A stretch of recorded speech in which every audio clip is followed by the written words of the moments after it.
أعوذ بالله من الشيطان الرجيم. بسم الله الرحمن الرحيم.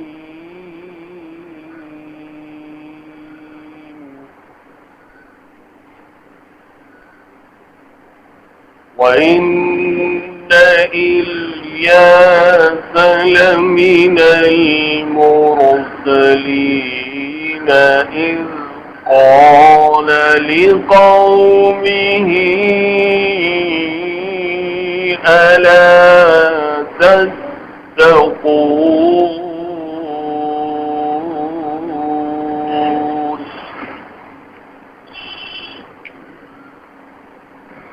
أتدعون بعلا وتذرون أحسن الخالقين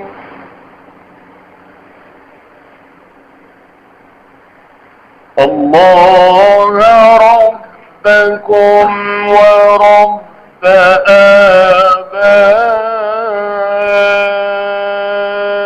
آبائكم الأولين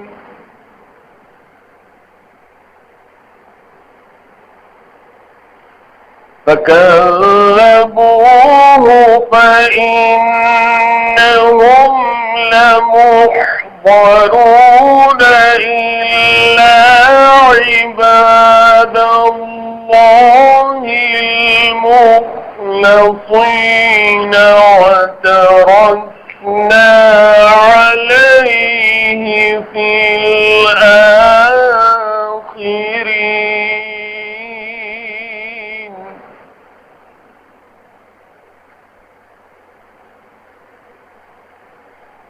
سلام على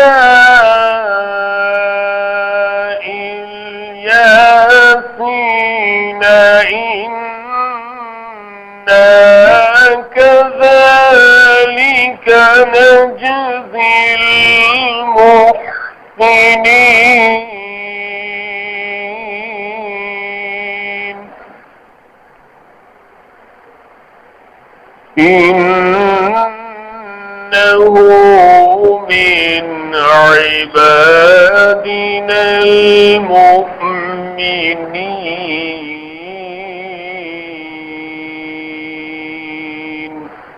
صدق الله العظيم. اس مقارے میں سورہ صافات کی آیات 123 سے 132 تک پڑھی گئی اور تحقیق الیاس ہے رسولوں میں جب اس نے کہا اپنی قوم کو کیا تم ڈرتے نہیں، کیا تم پکارتے ہو بعال کو اور چھوڑتے ہو بہتر بنانے والے کو جو اللہ ہے رب تمہارا اور رب تمہارے اگلے باپ دادوں کا، پھر اس کو جھٹلایا تو وہ آنے والے ہیں پکڑے ہوئے مگر جو بندے ہیں اللہ کے چنے ہوئے، اور باقی رکھا ہم نے اس پر پچھلے لوگوں میں کہ سلام ہے الیاس پر، ہم یوں دیتے ہیں بدلہ نیکی کرنے والوں کو، وہ ہے ہمارے ایماندار بندوں میں۔ اور الیاس علیہ السلام بھی بنی اسرائیل کے پیغمبروں میں سے تھے۔ ان کا اس وقت کا واقعہ ذکر کیجئے جبکہ انہوں نے اپنی قوم بنی اسرائیل سے کہ وہ بت پرستی میں مبتلا تھی فرمایا کیا تم خدا سے نہیں ڈرتے، کیا تم بعال کو جو ایک بت کا نام تھا پوجتے ہو اور اس کی عبادت کو چھوڑ بیٹھے ہو جو سب سے بڑھ کر بنانے والا ہے، کیونکہ اور لوگ تو صرف بعض اشیاء کی تحلیل و ترکیب پر قدرت رکھتے ہیں اور وہ بھی عارضی، اور وہ تمام اشیاء کو عدم سے وجود میں لانے پر قدرت ذاتی رکھتا ہے، پھر کوئی دوسرا جان نہیں ڈال سکتا اور وہ جان ڈالتا ہے اور وہ معبود برحق ہے اور تمہارا بھی رب ہے اور تمہارے اگلے باپ دادوں کا بھی رب ہے۔ تو ان لوگوں نے اس توحید کے دعوے میں ان کو جھٹلایا، تو اس جھٹلانے کی شامت میں وہ لوگ عذاب آخرت میں پکڑے گئے، مگر جو اللہ کے خاص بندے یعنی ایمان والے تھے وہ ثواب و اجر میں ہوں گے۔ اور ہم نے الیاس کے لیے پیچھے آنے والے لوگوں میں مدت ہائے دراز کے لیے یہ بات رہنے دی کہ الیاسین پر کہ یہ بھی الیاس علیہ السلام ہی کا نام ہے، سلام ہو، ہم مخلصین کو ایسا ہی صلہ دیا کرتے ہیں کہ ان کو ثنا اور دعا کا مستحق بناتے ہیں، بے شک وہ ہمارے کامل ایماندار بندوں میں سے تھے۔ سورہ صافات میں ابتدا سے ہی پیغمبر علیہ السلام کے واقعات کا سلسلہ چل رہا ہے۔ اس سے پہلی آیات میں نوح علیہ السلام، موسیٰ علیہ السلام اور ابراہیم علیہ السلام، اسماعیل علیہ السلام اور اسحاق علیہ السلام کے واقعات گزشتہ آیات میں ہمارے سامنے آ چکے ہیں۔ جو آیتیں آج پڑھی گئی ان میں ایک ایسے پیغمبر کا نام اور ان کا ذکر کیا گیا ہے جو بہت زیادہ مشہور نہیں ہے، اور ان کا نام ہے الیاس علیہ السلام۔ قرآن مجید میں الیاس علیہ السلام کا واقعہ صرف 2 صورتوں میں بیان کیا گیا ہے، ایک سورہ انعام میں ہے اور ایک سورہ صافات میں ہے جو ابھی پڑھا گیا ہے۔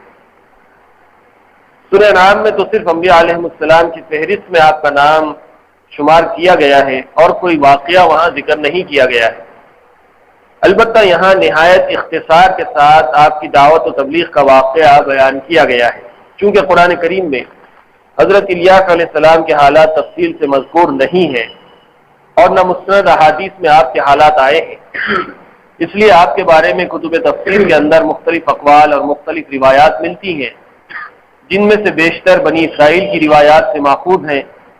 مفسرین میں سے ایک مختصر گروہ کا کہنا یہ ہے کہ الیاس حضرت ادریس علیہ السلام ہی کا دوسرا نام ہے اور ان دونوں شخصیتوں میں کوئی فرق نہیں، اور بعض نے یہ بھی کہا ہے کہ حضرت الیاس علیہ السلام اور حضرت خضر علیہ السلام میں کوئی فرق نہیں، لیکن محققین نے ان اقوال کی تردید کی ہے۔ قرآن کریم نے بھی حضرت ادریس اور حضرت الیاس علیہ السلام کا اس طرح جدا جدا تذکرہ فرمایا ہے کہ دونوں کو ایک قرار دینے کی کوئی گنجائش نظر نہیں آتی، اس لیے حافظ ابن کثیر نے اپنی تاریخ میں صحیح اسی کو قرار دیا ہے کہ یہ دونوں الگ الگ رسول ہیں۔ مفسرین کو اس بات میں شبہ ہوا کہ بعض نے حضرت الیاس علیہ السلام اور حضرت ادریس علیہ السلام کو ایک ہی قرار دیا، اور بعض نے حضرت الیاس علیہ السلام اور خضر علیہ السلام کو ایک قرار دیا۔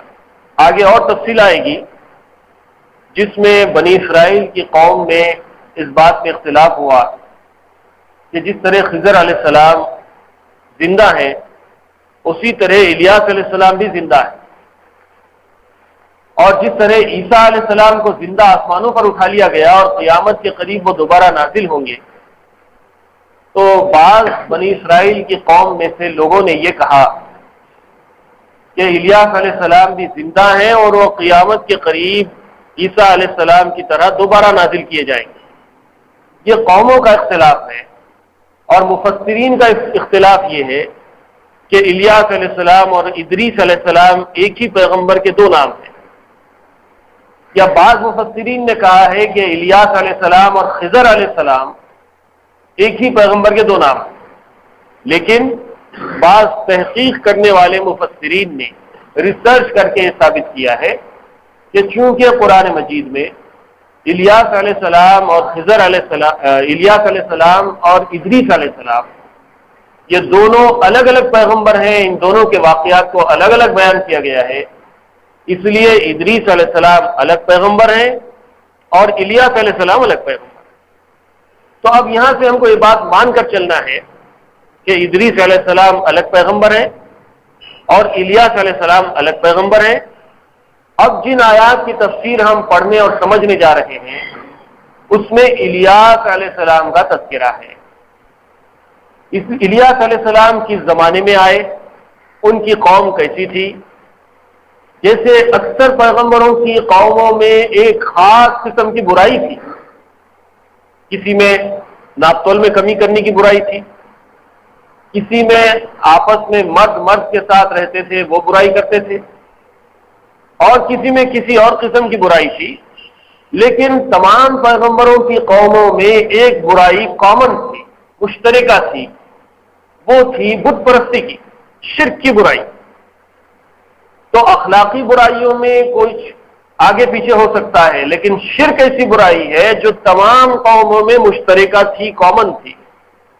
اور جو بھی پیغمبر آئے انہوں نے اپنی قوم کو اخلاقی برائیوں سے روکنے کے ساتھ ساتھ اس اعتقادی برائی سے روکنے کی بھرپور کوشش کی، اور سب کی تعلیم، سب کی دعوت توحید کی دعوت تھی، توحید کی تعلیم تھی، چاہے وہ نوح علیہ السلام ہو، ابراہیم علیہ السلام ہو، اسماعیل و اسحاق علیہ السلام ہو، موسیٰ علیہ السلام ہو، عیسیٰ علیہ السلام ہو، یا کوئی اور پیغمبر ہو، سب نے لوگوں کو بت پرستی سے روکا، شرک سے روکا، توحید کی دعوت دی، ایک اللہ کی عبادت کرنے کی طرف ان لوگوں کو بلایا۔ کسی نے کسی کو بت قرار دیا، کسی نے کسی کو بت قرار دیا، ہر قوم کے بتوں کے نام الگ الگ ہیں، یہاں تک کہ حضور نبی کریم صلی اللہ علیہ وسلم کے زمانے میں بھی بت پرستی ہی تھی، بے شمار اخلاقی برائیاں تھیں، شراب نوشی کی برائی تھی، زنا کی برائی تھی، اور بیٹیوں کو زندہ دفن کر دینے کی برائی تھی، سود خوری کی برائی تھی، یہ اخلاقی برائیاں تھیں۔ لیکن ایک بہت بڑی برائی یہ تھی کہ لوگ خدا کو چھوڑ کر بتوں کی پوجا پاٹ میں لگے ہوئے تھے، ان کو اپنا معبود قرار دیتے تھے، قربانیاں ان کے لیے کی جاتی تھیں، ان کے نام پر جانوروں کو چھوڑا جاتا تھا، ان سے منتیں مرادیں مانگی جاتی تھیں، بارش کی ضرورت ہے تو کسی خدا کی عبادت کی جا رہی ہے، اس سے دعائیں مانگی جا رہی ہیں، منتیں مرادیں مانگی جا رہی ہیں، اولاد ہونا ہے تو کسی بت کی پوجا کی جا رہی ہے، اس کو خوش کرنے کی کوشش کی جا رہی ہے تاکہ وہ اولاد دے دے، اور کسی اور کی ضرورت ہے تو کسی بت کی پوجا کی جا رہی ہے۔ اسی طرح نبی کریم صلی اللہ علیہ وسلم کی بعثت کے زمانے میں کعبۃ اللہ کے اندر 360 بت تھے، اور دیگر پیغمبروں کے زمانوں میں بھی یہ بات مشترک تھی کہ لوگ مختلف بتوں کے نام رکھتے تھے، اس کی پوجا کرتے تھے۔ یہاں پر الیاس علیہ السلام کا زمانہ بھی کچھ اسی طرح کے حالات سے دوچار تھا۔ جب الیاس علیہ السلام جس زمانے میں پیدا ہوئے تو واضح طور پر قرآن اور حدیث میں یہ بات ہم کو نہیں ملتی کہ وہ کون سا زمانہ تھا، وہ کون سا زمین کا حصہ تھا، وہ کون سا ملک تھا جہاں الیاس علیہ السلام پیدا ہوئے، لیکن تاریخ بھی ایک ذریعہ ہے حالات کو معلوم کرنے کا۔ تاریخ کا مطلب ہے ہسٹری، کچھ ہسٹوریکل فیکٹس ہوتے ہیں اور بہت سے لوگ ہسٹری کا بھی سہارا لینے پر مجبور ہوتے ہیں، تو تاریخی روایات میں ہم کو اس بات کا اندازہ ہوتا ہے کہ الیاس علیہ السلام کی قوم کون تھی، وہ کون سا مقام تھا، وہ کون سا زمانہ تھا جس میں الیاس علیہ السلام آئے، اور الیاس علیہ السلام کے زمانے میں لوگ کس بت کی پوجا کرتے تھے اور ان کے اندر بت پرستی کیسے رائج ہو گئی تھی، وہ تفصیلات ہم کو تاریخی روایات میں ملتی ہیں۔ اور تاریخی روایات کا سہارا لینے کے لیے بھی بنی اسرائیل کی روایات کا بہت زیادہ سہارا لیا گیا، اس لیے کہ کوئی دوسرا ذریعہ ان حالات کے معلوم کرنے کا نہیں تھا، اس لیے بنی اسرائیل یعنی یہودی روایات کا سہارا لیا گیا۔ اب جو یہودی روایات قرآن و حدیث سے نہیں ٹکراتی ہیں اس کو مفسرین نے قبول کیا ہے، اور جو روایات اسرائیلی قرآن و حدیث سے ٹکراتی ہیں، قرآن و حدیث کی مخالفت کرتی ہیں، اس کو چھوڑ دیا گیا۔ تو اس تفسیر میں بھی ایسی ہی روایات کا سہارا لے کر الیاس علیہ السلام، ان کی قوم اور ان کے حالات اور ان کے زمانے کو سمجھنے کی کوشش کی گئی۔ قرآن و حدیث سے یہ بھی پتہ نہیں چلتا کہ حضرت الیاس علیہ السلام کب اور کہاں مبعوث ہوئے تھے، لیکن تاریخی اور اسرائیلی روایات اس بات پر تقریباً متفق ہیں کہ آپ حضرت حزقیل علیہ السلام کے بعد اور حضرت یوسع علیہ السلام سے پہلے بنی اسرائیل کی طرف مبعوث ہوئے تھے۔ حزقیل علیہ السلام بھی ایک پیغمبر ہے جن کا ذکر تاریخ میں ملتا ہے، قرآن میں نہیں ملتا۔ حزقیل کا نام قرآن میں نہیں ہے، لیکن ان کا ذکر بنی اسرائیل کی تاریخی روایات میں ملتا ہے۔ اسی طرح یوسع علیہ السلام بھی ایک پیغمبر ہیں جن کا کوئی واضح ذکر قرآن و حدیث میں نہیں ہے، لیکن بنی اسرائیل کی روایات میں ان کا ذکر ملتا ہے۔ تو اس الیاس علیہ السلام حزقیل علیہ السلام اور یوسع علیہ السلام کے درمیانی زمانے میں پیدا ہوئے۔ یہ وہ زمانہ تھا جبکہ حضرت سلیمان علیہ السلام کے جانشینوں کی بدکاری کی وجہ سے بنی اسرائیل کی سلطنت دو حصوں میں بٹ گئی تھی۔ ایک حصہ یہودا یا یہودیہ کہلاتا تھا اور اس کا مرکز بیت المقدس تھا، اور دوسرا حصہ اسرائیل کہلاتا تھا اور اس کا پائے تخت سامرا یا موجودہ نابلس تھا۔ حضرت الیاس علیہ السلام اردن کے علاقے جلعاد میں پیدا ہوئے تھے. اس وقت بنی اسرائیل کے ملک میں جو بادشاہ حکمران تھا اس کا نام بائبل میں اخی اب اور عربی تواریخ اور تفاسیر میں عجب یا اخب مذکور ہے. یہ بڑے عجیب نام ہیں جو عام طور پہ آپ لوگوں کو بھی ہم کو بھی سننے میں نہیں ملے، اس لیے اس کو ذرا غور سے سن کے یاد رکھنے کی کوشش کیجیے. جس زمانے میں الیاس علیہ السلام پیدا ہوئے اس زمانے میں سلیمان علیہ السلام کے جو لوگ جانشین بنے تھے، یعنی سلیمان علیہ السلام کے بعد جو قومیں آباد ہوئی ان میں بڑا اختلاف ہو گیا. اور یہ بات ہر زمانے میں ہوتی رہی ہے کہ پیغمبروں کے زمانے میں جو تعلیمات قوموں کو دی گئیں، پیغمبروں کے بعد لوگوں نے ان کی تعلیمات میں تحریفات کی اور وہ صحیح راستے سے آہستہ آہستہ بھٹک گئے، دور ہوتے چلے گئے. اسی طرح سلیمان علیہ السلام کی قوم بھی سلیمان علیہ السلام کی تعلیمات سے دور ہوتی چلی گئی، اور سلیمان علیہ السلام کی جو سلطنت تھی، جو کنگڈم تھی، وہ دو حصوں میں تقسیم ہو گئی.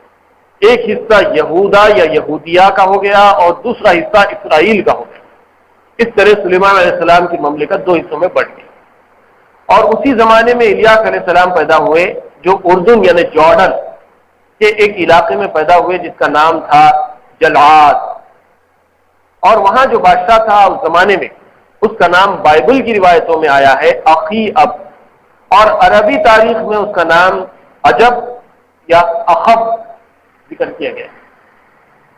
جو بادشاہ اسرائیل الیاس علیہ السلام کے زمانے میں تھا اس کا نام اخب تھا یا عجب تھا، یا اسرائیلی روایت کے مطابق اخی اب تھا. اخی اب، عجب، اخب، یہ تینوں نام اسی بادشاہ کے ہیں جو الیاس علیہ السلام کے زمانے میں تھا. اس کی بیوی ازبل اور بال نامی ایک بت کی پرستار تھی.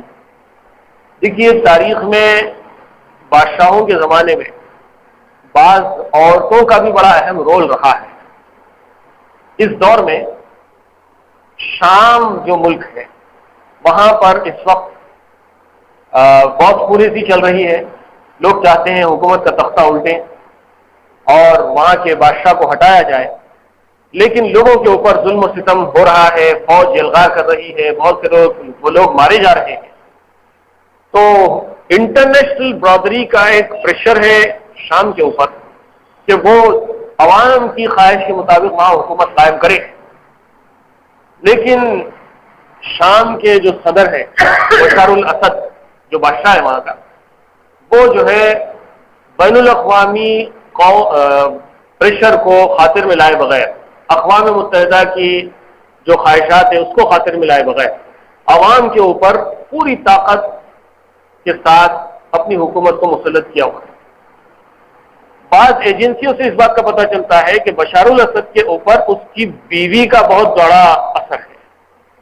وہ چاہتی ہے کہ لوگوں کو کسی طرح سے مارو کاٹو خون خرابہ کرو لیکن اقتدار مت چھوڑو، حکومت مت چھوڑو.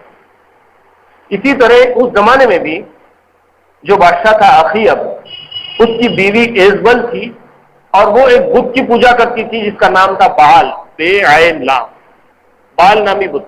اور قرآن مجید کی ان آیات میں اس کا نام بھی آیا ہے اتدعون بالا وتذرون احسن الخالقین. الیاس علیہ السلام اس قوم کے پاس آئے اور انہوں نے پوچھا تم بال کی پوجا کرتے ہو اور جو بہترین تمہارا پیدا کرنے والا ہے یعنی اللہ تعالیٰ اس کو چھوڑ دیتے ہو. اتذرون بالا وتذرون اتدعون بالا وتذرون احسن الخالقین. تم بال کو تو پکارتے ہو، اس کی پوجا کرتے ہو، اس کی عبادت کرتے ہو، اور بہترین تمہارا پیدا کرنے والا جو تمہارا رب ہے اس کو چھوڑ دیتے ہو. تو بال کا جو ذکر ہے وہ یہ ہے کہ اخی اب جو اس زمانے کا بادشاہ تھا اس کی بیوی بال کی پجاری تھی، اور اسی نے اسرائیل میں بال کے نام پر ایک بڑی قربان گاہ تعمیر کر کے تمام بنی اسرائیل کو بت پرستی کے راستے پر لگا دیا. یہ قوموں کی بڑی کمزوری رہی ہے کہ قومیں اپنے حکمرانوں کے مذہب پر ہوتی ہیں. جو بادشاہ ہوتا ہے، جو نواب ہوتا ہے، وہ کن عقائد کے اوپر چلتا ہے، قوم کا ایک بڑا حصہ انہی عقائد سے چلتا ہے. ایک چھوٹی سی مثال میں آپ کو اپنے شہر حیدرآباد کی دیتا ہوں. شہر میں ایک بڑا تاریخی جلوس نکلتا ہے بی بی کے علم کا. اب سب جانتے ہیں ہر سال 10 محرم کو جلوس نکلتا ہے، بی کا علم، ہاتھی کے اوپر جلوس نکالا جاتا ہے. اس جلوس کی ایک تاریخ لوگوں نے یہ بیان کی ہے کہ قلی قطب شاہ کے زمانے میں اس کا ایک بچہ گم ہو گیا اور اس کی بیوی نے منت مانی کہ اگر وہ بچہ مل جائے گا تو میں بی بی فاطمہ کے نام کا علم بٹھاؤں گی اور ہر سال اس کا علم ہاتھی پر نکالوں گی۔ تو لوگ یہ بات مشہور کر کے رکھے ہیں کہ ایک ہاتھی اس بچے کو واپس لا کر دیا اور اس کے بعد سے وہ علم کا سواری کا جلوس جو ہے جاری ہو گیا اور آج تک چل رہا ہے۔ یہ تاریخی حقیقت ہے، بڑی مختصر انداز میں نے آپ کو یہ بتایا۔ اس کے بہت سارے تفصیلات لوگوں کے پاس آپ کو ملیں گے، بوڑھے بوڑھیاں بہت سے باتیں اس بارے میں مشہور کر کے رکھی ہیں۔ مختصر بات یہ ہے کہ بی کے علم کے جلوس کے پیچھے ایک تاریخی واقعہ لگا دیا گیا اور لوگ آج بھی اس سے منتیں، مرادیں، ہٹیاں، علم اور بہت کچھ کرتے ہیں، اور اس میں مسلمانوں کی نہیں بلکہ سنیوں کی بھی بڑی تعداد ہم کو دیکھنے میں آتی ہے۔ تو اسی طرح سے بال نامی بت کی پرستار وہ خاتون تھی جو اخیب کی بیوی تھی۔ اخیب اس زمانے میں جارڈن کے اس علاقے کا بادشاہ تھا جس علاقے میں الیاس علیہ السلام کو بھیجا گیا، اور اسی خاتون نے جو اپنی مملکت کی فرسٹ وومن کہلاتی ہے، فرسٹ سٹیزن کہلاتی ہے آج بھی دنیا میں، جو بادشاہ کی بیوی ہوتی ہے جس کو کوئین کہتے ہیں، ملکہ جس کو کہتے ہیں، وہ خاتون چونکہ بال نامی بت کی پرستار تھی اور اس نے لوگوں کو اس کی بت پرستی کی طرف لگا دیا تھا۔ چونکہ ملکہ اس بت کی پوجا کرتی ہے اس لیے قوم بھی بڑی تعداد میں اس کی پوجا کرنے لگے۔ حضرت الیاس علیہ السلام کو اللہ تعالیٰ کی طرف سے حکم ہوا کہ وہ اس خطے میں جا کر توحید کی تعلیم دیں اور اسرائیلیوں کو بت پرستی سے روکیں۔ قوم کے ساتھ کشمکش، اب ظاہر ہے بادشاہ کی بیوی جس بت کی پوجا کر رہی ہے، ایک پیغمبر اس علاقے میں آئے اور لوگوں کو اس بت پرستی سے روکے تو قوم اور پیغمبر کے درمیان میں کشمکش شروع ہو جائے گی۔ یہی کشمکش الیاس علیہ السلام کے زمانے میں شروع ہوئی۔ دوسرے انبیاء علیہ السلام کو بھی اپنی قوم کے ساتھ شدید کشمکش سے دوچار ہونا پڑا۔ قرآن کریم میں چونکہ کوئی تاریخ کتاب نہیں ہے اس لیے اس نے اس کشمکش کا تفصیلی حال بیان کرنے کے بجائے صرف اتنی بات بیان فرمائی ہے جو عبرت و موعظت حاصل کرنے کے لیے ضروری تھی، یعنی یہ کہ ان کی قوم نے ان کو جھٹلایا، چند مخلص بندوں کے سوا کسی نے الیاس علیہ السلام کی بات نہ مانی، اس لیے آخرت میں انہیں ہولناک انجام سے دوچار ہونا پڑے گا۔ یہ آیات میں الیاس علیہ السلام کا مختصر سا تذکرہ ہے۔ آپ نے آیات سنی ہے، اذ قال لقومہ الا تتقون، جب الیاس علیہ السلام اپنی قوم کے پاس آئے تو انہوں نے کہا کیا تم ڈرتے نہیں ہو؟ اتدعون بالا وتذرون احسن الخالقین، تم بال کی عبادت کرتے ہو اور احسن الخالقین کو چھوڑ دیتے ہو۔ اللہ ربکم ورب آبائکم الاولین، دیکھو اے میری قوم کے لوگوں، تمہارا رب اللہ ہے، اللہ ربکم، اللہ تمہارا رب ہے، ورب آبائکم الاولین، اور تمہارے باپ داداؤں کا بھی رب اللہ ہے۔ فکذبوہ فانہم لمحضرون، قوم نے ان کی اس بات کو جھٹلایا۔ اب کسی بھی قوم جو بد عقیدہ ہو جاتی ہے اس کو صحیح عقیدے کی طرف لانے کی کوشش کیجئے، قوم تیار نہیں ہوتی ماننے کی، کہتی ہے کہ ہمارے باپ دادا کا دین ہے، ہمارے باپ دادا سے ہمارا یہی مذہب چلا آیا ہے، ہمارے بڑے اسی کی پوجا کرتے تھے، اسی کی عبادت کرتے تھے، اسی سے منتیں مرادیں مانگا کرتے تھے، اسی کے سامنے ہاتھ جوڑتے تھے، ہم اسی کے ماننے والے ہیں، ہمارے باپ دادا کا دین اور مذہب یہی ہے، اس لیے اب تم یہ کہتے ہو کہ اللہ کو مانو تو اس کے لیے ہم تیار ہونے والے ہیں۔ ابراہیم علیہ السلام کو بھی یہی معاملہ پیش آیا، نوح علیہ السلام کو بھی یہی معاملہ پیش آیا، اور تمام پیغمبروں کو یہی معاملہ پیش آیا۔ اسی طرح الیاس علیہ السلام کو بھی یہی معاملہ پیش آیا۔ انہوں نے قوم سے کہا اللہ ربکم ورب آبائکم الاولین، تمہارا رب اور تمہارے باپ داداؤں کا رب اللہ ہے۔ تو قوم نے ان کو جھٹلایا، فکذبوہ فانہم لمحضرون، وہ جھٹلائے تو اللہ تعالیٰ کے پاس وہ پکڑے۔ جب قوم پیغمبروں کو جھٹلاتی ہے، صحیح تعلیمات کو جھٹلاتی ہے تو اللہ کی گرفت میں آ جاتی ہے، اللہ ان کو پکڑ لیتے۔ ہر قوم کو اللہ نے الگ الگ انداز میں پکڑا، کسی کے اوپر طوفان آیا، کسی کے اوپر چنگاڑ آئی، کسی کو مسخ کر دیا گیا، اور کسی کے اوپر زلزلے آئے، پتھروں کی بارش ہوئی، ہوائیں بھیجی گئی، آندھیاں، ان کو اٹھا کر آسمانوں سے پٹک دیا گیا۔ تو اسی طرح الیاس علیہ السلام کی قوم کو بھی اللہ کے عذاب نے اپنی گرفت میں لیا، پکڑ میں آ گئے۔ الا عباد اللہ المخلصین، لیکن ان میں سے جو مخلص بندے تھے، جنہوں نے الیاس علیہ السلام کی دعوت کو قبول کی، اللہ کو اپنا رب مانا، پیغمبر کی بات کو مان کر چلے تو ان کو اللہ تعالیٰ نے اپنے عذاب سے بچا لیا۔ وَتَرَكْنَا عَلَيْهِ فِي الْآخِرِينَ، اسی طرح ہم نے الیاس علیہ السلام کے تذکرے کو بعد کے لوگوں میں جاری کر دیا، یادگار بنا دیا۔ سلام علی الیاسین، الیاس علیہ السلام پر سلام ہو اللہ کی طرف سے۔ یہ انداز سورہ صافات کی آیات کا ہے۔ سلام علی ابراہیم، آپ نے سنا، سلام علی موسیٰ و ہارون آیا، سلام علی نوح آیا، اسی طرح یہاں آیا سلام علی الیاسین، الیاس علیہ السلام پر سلامتی ہو۔ انا کذالک نجزی المحسنین، اسی طرح ہم الیاس علیہ السلام کو جس طرح سے ہم نے اپنے اجر میں، جزا میں ان کو انعام دیا، محسنین کو ہم ایسے ہی بدلہ دیا کرتے۔ انہ من عبادنا المؤمنین، وہ بھی ہمارے مومن بندوں میں سے تھے۔ تو اس طرح چند مخلص بندوں کے سوا الیاس علیہ السلام کو ان کی قوم نے جھٹلا دیا، اس لیے آخرت میں انہیں ہولناک انجام سے دوچار ہونا پڑے گا۔ بعض مفسرین نے یہاں اس کشمکش کے مفصل حالات بیان فرمائے ہیں۔ مروجہ تفاسیر میں حضرت الیاس علیہ السلام کا سب سے مبسوط تذکرہ تفسیر مظہری میں علامہ بغوی کے حوالے سے کیا گیا ہے۔ اس میں جو واقعات مذکور ہیں وہ تقریباً تمام تر بائبل سے ماخوذ ہیں۔ دوسری تفسیروں میں بھی ان واقعات کے بعد اجزاء حضرت وہب بن منبع اور کعب احبار وغیرہ کے حوالے سے بیان ہوئے ہیں، جو اکثر اسرائیلی روایات نقل کرتے ہیں۔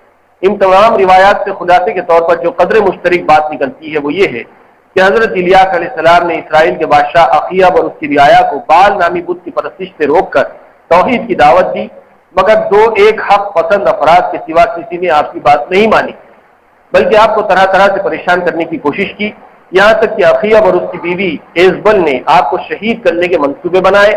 آپ نے ایک دور افتادہ غار میں پناہ لی، عرصہ دراز تک وہیں مقیم رہے۔ اس کے بعد آپ نے دعا فرمائی کہ اسرائیل کے لوگ قحط سالی کا شکار ہو جائیں، تاکہ اس قحط سالی کو دور کرنے کے لیے آپ کو ان کے معجزات دکھانے کا موقع ملے تو شاید وہ ایمان لے آئیں۔ چنانچہ انہیں شدید قحط میں مبتلا کیا گیا۔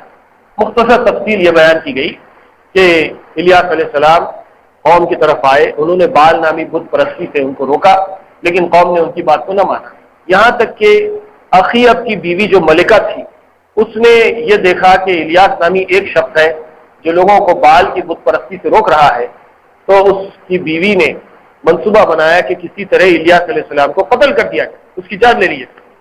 تو الیاس علیہ السلام اپنی جان بچا کر بھاگے اور شہر سے دور جا کر ایک غار میں پناہ لے لی۔ ایک زمانہ گزر گیا، بڑے زمانے تک الیاس علیہ السلام غار میں رہے، اور اس کے بعد جب قوم بت پرستی سے باز نہیں آئی تو الیاس علیہ السلام نے بددعا کی کہ اے اللہ بنی اسرائیل کو قحط میں مبتلا کر دے۔ الیاس علیہ السلام کی دعا کے نتیجے میں بنی اسرائیل کے اوپر قحط آئے۔ الیاس علیہ السلام اللہ تعالیٰ کے حکم سے اخیب سے ملے اور اس سے کہا کہ یہ عذاب اللہ کی نافرمانی کی وجہ سے ہے، اور اگر تم اب بھی بات آ جاؤ تو یہ عذاب دور ہو سکتا ہے۔ میری سچائی کے امتحان کا بھی یہ بہترین موقع ہے۔ تم کہتے ہو کہ اسرائیل میں تمہارے معبود بال کے 450 نبی ہیں، دیکھیے بال کو وہ لوگ خدا سمجھتے تھے اور بال نے بہت سے نبیوں کو بھیجا ہے، اس کے بھی وہ قائل ہیں۔ چنانچہ ان لوگوں نے 450 لوگوں کے نام اپنے پاس ایسے بنا لیے تھے، فہرست ان کی بنائی تھی، اور ان کے بارے میں یہ سمجھتے تھے کہ بال کے پیغمبر ہیں، بال کے نبی ہیں، اور اسی سے اور بال کے 450 نبی ہیں۔ تم ایک دن ان سب کو میرے سامنے جمع کر لو، وہ بال کے نام پر قربانی پیش کریں اور میں اللہ کے نام پر قربانی پیش کروں گا، جس کی قربانی کو آسمانی آگ آ کر بھسم کر دے اس کا دین سچا ہوگا۔ سب نے اس تجویز کو خوشی سے مان لیا۔ الیاس علیہ السلام قحط کے زمانے میں بادشاہ اخیب کے پاس گئے اور کہا کہ تمہاری قوم اور تم سب اللہ کے نافرمان ہو گئے، بت پرست ہو گئے، شرک کرنے لگے، اس کی وجہ سے عذاب آیا ہے۔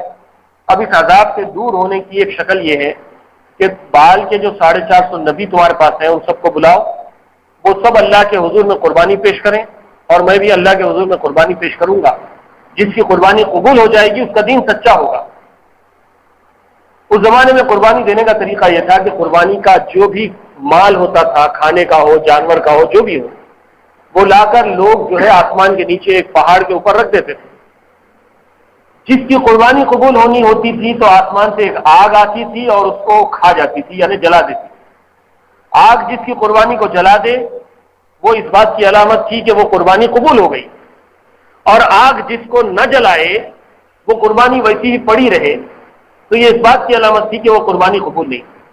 اور جس کا دین سچا ہوتا، جس کی بات سچی ہوتی، اس کی قربانی قبول ہوتی تھی، آگ آ کر اس کو کھا جاتی تھی.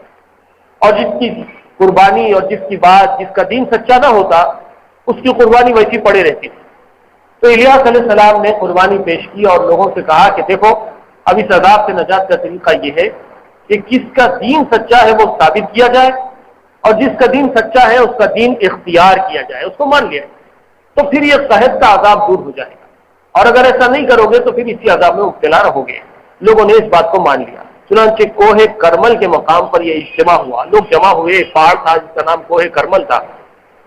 بال کے جھوٹے نبیوں نے اپنی قربانی پیش کی اور صبح سے دوپہر تک بال سے التجائے کرتے رہے، قربانی پیش کی اور بال نامی بت سے دعائیں مانگتے رہے، پرارتھنا کرتے رہے، پوجا پاٹ کرتے رہے کہ ہماری قربانی قبول کر لے بھائی.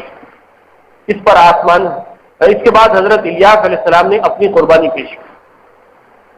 اس پر آسمان سے آگ نازل ہوئی اور اس نے حضرت الیاس علیہ السلام کی قربانی کو ختم کر دیا، یعنی جلا دیا. یہ دیکھ کر بہت سے لوگ سجدے میں گر گئے اور ان پر حق واضح ہو گیا. لیکن بال کے جھوٹے نبی اب بھی نہ مانے، اس لیے حضرت الیاس علیہ السلام نے ان کو وادی قیشون میں قتل کرا دیا. اب الیاس علیہ السلام کی حقانیت ثابت ہو گئی تھی، اس لیے جو لوگ جھوٹی نبوت کا دعویٰ کر رہے تھے، یہ نبوت اللہ کی نہیں بال کی، بال نامی ایک بت تھا، اس کے نبی ہونے کا دعویٰ کر رہے تھے. تو الیاس علیہ السلام نے ایک وادی جس کا نام قیشون ہے اس میں ان جھوٹے نبیوں کو قتل کرا دیا. اس واقعے کے بعد موسلادھار بارش ہوئی اور پورا خطہ پانی سے نہال ہو گیا. لیکن اخیب کی بیوی ایزبل کی اب بھی آنکھ نہ کھلی. وہ حضرت الیاس علیہ السلام پر ایمان لانے کے بجائے الٹی ان کی دشمن ہو گئی اور اس نے آپ کو قتل کرانے کے لیے تیاریاں شروع کر دی. حضرت الیاس علیہ السلام یہ سن کر پھر سامریہ سے روپوش ہو گئے اور کچھ عرصے کے بعد بنی اسرائیل کے دوسرے ملک میں یہودیہ میں تبلیغ کا کام شروع کر دیا. کیونکہ رفتہ رفتہ بال پرستی کی وبا وہاں بھی پھیل چکی تھی. وہاں کے بادشاہ یہورام نے آپ کی بات نہ سنی، یہاں تک کہ حضرت الیاس علیہ السلام کی پیشین گوئی کے متعلق تباہ و برباد ہوا.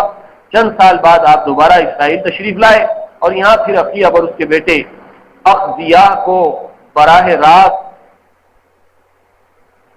راست پر لانے کی کوشش کی، مگر وہ بدستور اپنی بدعمالیوں میں مبتلا رہے، یہاں تک کہ انہیں بیرونی حملوں اور مہلک بیماریوں کا شکار بنا دیا گیا. اس کے بعد اللہ تعالیٰ نے اپنے نبی کو واپس بلا لیا. یہ الیاس علیہ السلام کی زندگی کے حالات کا خلاصہ ہے. کیا ہوا کہ الیاس علیہ السلام نے ان جھوٹے نبیوں کو تو قتل کرا دیا وادی قیشور میں. جیسے ہی وہ جھوٹے نبی قتل ہو گئے، اللہ کی رحمت جوش میں آئی، حق ثابت ہو گیا اور بارش ہو گئی، قحط کا عذاب دور ہو گیا. جب یہ بات بالکل حق ثابت ہو گئی اور الیاس علیہ السلام کے سچے پیغمبر ہونے کی بات کا واضح ثبوت ہو گیا اور انہوں نے اپنا ایک معجزہ دکھا دیا، تو اب ہونا یہ چاہیے تھا کہ ساری قوم الیاس علیہ السلام پر ایمان لے آتی. لیکن جو ملکہ تھی، اخیب کی بیوی جو تھی، اس نے الیاس علیہ السلام کو ماننے سے انکار کیا اور سازش کی کہ کسی طرح الیاس علیہ السلام کو قتل کر دیا جائے. اس کے بعد الیاس علیہ السلام پھر وہاں سے بھاگے اور بھاگ کر دوسرے علاقے میں چلے گئے اور وہاں پر بھی یہ بال پرستی کی وبا، بت پرستی کی وبا ہو چکی تھی. الیاس علیہ السلام نے وہاں کے بادشاہ یہورام، جس کا نام یہاں پر لکھا گیا ہے، اس کو بھی دین کی دعوت دی. اس نے بھی بات ماننے سے انکار کیا. تو الیاس علیہ السلام کی پیشین گوئی کے مطابق وہ بادشاہ تباہ ہو، یعنی الیاس علیہ السلام کی بدعا اور ان کی پیشین گوئی کے نتیجے میں وہ بادشاہ تباہ ہو. اس کے بعد بھی قوم بت پرستی میں بدستور قائم رہی، بال پرستی ان کے اندر سے گئی نہیں، یہاں تک کہ اس قوم کے اوپر اللہ تعالیٰ نے باہر کی قوم کو مسلط کر دیا. دوسرے لوگ اس سلطنت کے اوپر حملہ ہوئے اور بہت سی بیماریوں کے اندر وہ لوگ گرفتار ہو گئے. اور اسی دوران الیاس علیہ السلام اللہ کے پاس بلا لیے گئے. اب یہاں پھر یہ سوال پیدا ہوتا ہے کہ الیاس علیہ السلام جب بلا لیے گئے تو کیا ان کی موت واقع ہوئی یا وہ زندہ آسمانوں پر اٹھا لیے گئے؟ اس کی تفصیلات کافی طویل ہیں، انشاءاللہ آئندہ اس کو کور کر لیا جائے گا. آخر میں یہاں پر جو عبرت کی بات ہے وہ یہ ہے کہ تمام پیغمبروں کو جس قوموں سے سابقہ پڑا وہ قوموں میں بت پرستی کی وبا آ گئی، شرک ان کے اندر آ گیا تھا اور قوموں کو شرک سے روکنے کے لیے پیغمبروں کو کافی محنت کرنی پڑی.